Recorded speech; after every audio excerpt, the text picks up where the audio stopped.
So this is going to be a different video than what I've done so far. This is going to be a retrospective video on arguably the most famous person in Fresno State football history from a just a national perspective.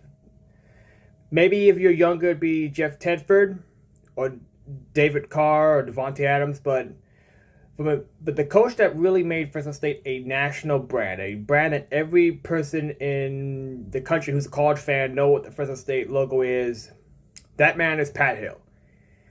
And he has a very complicated legacy for Fresno State and among Fresno State fans. Spoiler, he was the head coach for Fresno State when I started watching Bulldog football. And I think, let me put it this way, I have very mixed feelings about the man, like most Bulldog fans do. Because he did a lot of good for Fresno State, but he also had some really bad moments. And I'll talk about them both here. Let's start with the good. Pat Hill did a lot with what he had to deal with, all right? He did not have the most supportive administration throughout his career. There were times where the president AD just did not like the fact that Fresno State had a football team at all. And he, at one point, wanted to bring Rocky Lon in as his defensive coordinator and even offered to take a pay cut to personally pay for Lon's salary and was declined. All right? So that's the kind of AD and president he was dealing with, right? They're very similar to what UNLV has. If we had those people in charge of Fresno State right now, we probably don't get into the pack. All right? And he also did a lot. Let me put it this way. You know that green V that the Bulldogs have that stands for the Central Valley? That was Pat Hill's idea. Anybody, anyone, anytime, anywhere. Shut up and hit somebody. All Fresno State.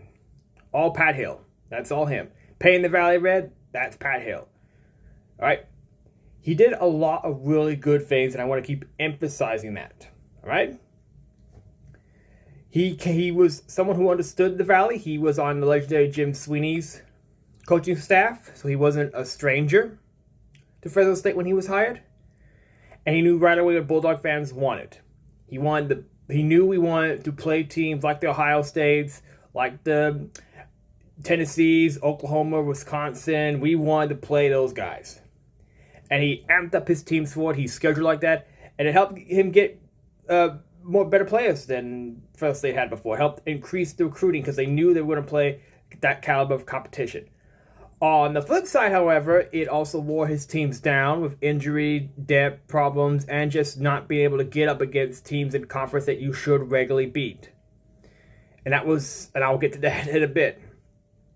So his strategy was very rah-rah, but it was not consistent. That was the difference between him and Jeff Tedford. Jeff Tedford prepared the same way for every team regardless of who they played. And that was a big reason why the Bulldog teams under a healthy Jeff Tedford were very consistent and won double-digit win games in a season regularly, where Pat Hill did not do more than once and only won 9 games once after 2005. And I'll talk about that in another video probably.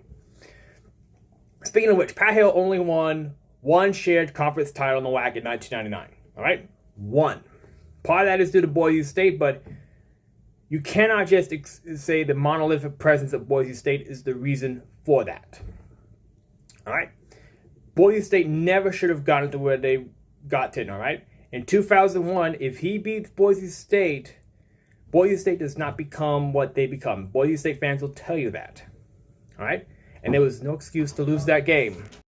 Now, in fairness to that game in 2001, I have come to believe that even if they survive Boise State, they don't beat Hawaii the next week. All right? And that's a whole different subject. But bottom line is that should not happen. The resources are there. They were far ahead of Boise State in everything, town and so forth. Should not happen. And after all the hype, number 8, Kenny G, ranked 8th in the country, you've beaten Colorado, Wisconsin, Oregon State, that should never have happened. And in fairness, Pat Hill knows that. Whenever the Bulldogs play Boise State on the radio, he is very self-deprecating about his record against Boise State.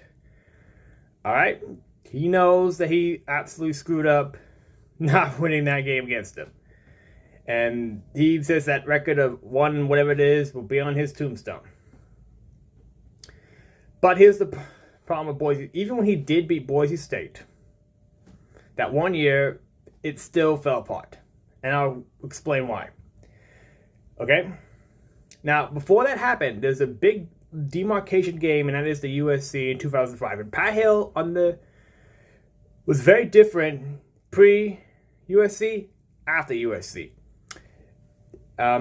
Before that game at USC, even though he couldn't beat Boise, he could beat teams like Georgia Tech, UCLA, Virginia in bowl games. They actually beat an 18th ranked Virginia team to end the 2004 season in the bowl game in Boise and finished 22nd, something like that. That helped build up hype for the next season. And you knew that was going to be Pat Hill's real shot, and it looked like it too. All right, the week before they played USC, they had only 1 loss, and they should have won at Oregon, and that's a different subject altogether. Ask Oklahoma fans what it's like to play at the Ducks. But, the week before USC, it was all lined up for Pat Hill, regardless of how that game went. They dominated Boise State, 27-7. They had finally slammed the Dragon. They only needed 1 more win to at least get a share of the WAC conference title. Could not do it. All right? Could not do it. They lost to Nevada, Louisiana Tech, and Tulsa at the end of the season. So that team, 2005, finished 8-5. All right? I know it's unbelievable if you're not a Fresno State fan, but it's the truth. And they went 4-8 next year. Got so bad that Hill took off the Fort Paul logo out of disgust for the players. But he had 1 more shot in him to really achieve greatness. And that was the 2008 season. 2007, they went 9-4. Should have beat it Texas A&M, but it was an exciting offense. You could see hope. You could see, okay, we got a shot. We've got Ryan Matthews. We've got Tom Branstetter. We've got some really good players. Let's go, Hill. This is your 3rd crack at it. 3rd time's the charm, right? Wrong. Okay, wrong. Boy, it only took a game to really see what was going to happen. That was hosting Wisconsin at home, and probably probably one of the few times ever in Fresno State football history. And I'm going with the stadium is absolutely packed before it starts. All right, a game you should have won if Kevin Gessling can just be an average kicker. But even after that debacle, they still had one last moment of glory for Pat Hill. That was the first ever victory at the Rose Bowl. I was at that game. Ryan Matthews' famous leap over the UCLA player for a touchdown was right in front of my section. Pat Hill had his name chanted. He was waving the W flag in front of the Red Wave crowd. Oh, man, you're 3-1. You're in the front runner for the BCS Bowl. And then you lose to Hawaii at home next week, and that was it for Pat Hill, all right? That was when I was done with him as a 13-year-old. I think most Bulldog fans were at that point. We knew that they weren't going to recover, and they didn't. They finished that season 7-6 with a loss in the New Mexico Bowl to, I think it was Colorado State. That was it. After that, you knew Pat Hill's time was winding up. It was just a matter of when he was going to leave. And he had a couple of nice moments afterwards. He went 2-0 against Illinois. That really stick out to me. You had Trent Dilfer honored when he played Cincinnati. But, by and large, you knew it was never going to happen to Hill. It was just a matter of how and when he would leave. And that last year of Hill, it was Derek Carr, Devontae Adams' first year together, 2011. I mean, you knew that Derek would be special. You knew Adams was going to be as well. They went 4-9, but you just knew it was it. Everyone was done with Hill. The administration, I think they were done with him. Hill's time just ran its course, like all coaching does. And I can't say many Bulldog fans are particularly sad to see him go. I mean, there is some nostalgia for Hill. As I said, he did some good things. He's on the Bulldog radio team. He's been in the Ring of Honor. By and large, it was done after 2011. So what is Hill's legacy overall at Fresno State? He finished 112-80, one shared conference title, only had, after the USC game in 2005, nearly a decade, not nearly a decade, but 7 years after only not even 9 wins, only 1 bowl victory. What was Pat Hill's ultimate legacy with Fresno State? His legacy, as I said earlier, was making Fresno State a national brand, because here's what he would do. In addition to playing anybody, he would play him anywhere, okay? When ESPN wanted a game on Friday nights, way back in the stone age of social media and so forth, Pat Hill would be like, oh yeah, we'll play when you want us to play. We'll play anywhere. Who do you want us to play? We'll do whatever you want. So Fresno State was on Friday nights a lot on ESPN or ESPN2, or on late nights for ESPN and ESPN2. And as a result, many people across the country watched way more Fresno State games than they ever did under Jim Sweeney. When you heard Matt Entz and the women's water ball, the Ryan McCarthy, the women's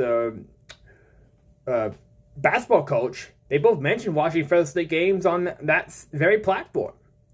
So regardless of whatever his faults and flaws and mistakes, Hill did succeed in making Fresno State a national brand. Now, he did not take Fresno State to the next level that we would like, but he did make the Bulldogs a nationally relevant team in terms of wanting networks to have the Bulldogs on.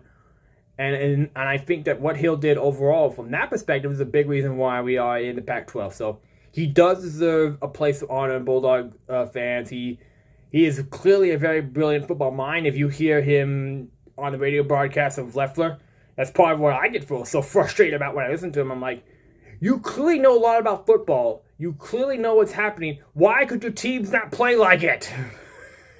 Okay.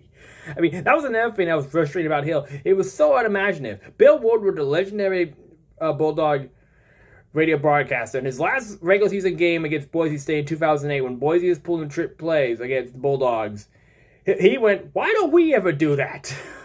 Okay. So yeah, that's just, it's a mixture of affection, appreciation, and just rolling your head, shaking your head in frustration. I mean, Pat Hill is what he is. You know, I mean, I know at one point the Raiders wanted to have him. That's another video, but yeah, oh boy. He's where he belongs, all right?